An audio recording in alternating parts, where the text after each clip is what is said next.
आज आपण खूप छान चटपटीत अगदी टोमॅटोची चटणी बनवणार आहोत। त्याच्यासाठी मी हे 3 टोमॅटो घेतले।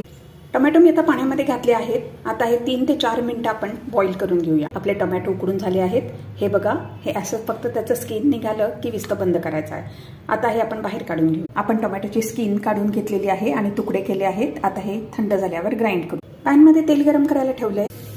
तेलामध्ये मोहरी, जिरे आणि हिंग घातलंय। एक छोटा कांदा बारीक चिरून घेतलेला आहे, तो थोडा परतून घेऊया। एका वाटीमध्ये हळद, लाल मिरची पावडर आणि धने पावडर घेतली आहे। थोडं पाणी घालून मिक्स करू।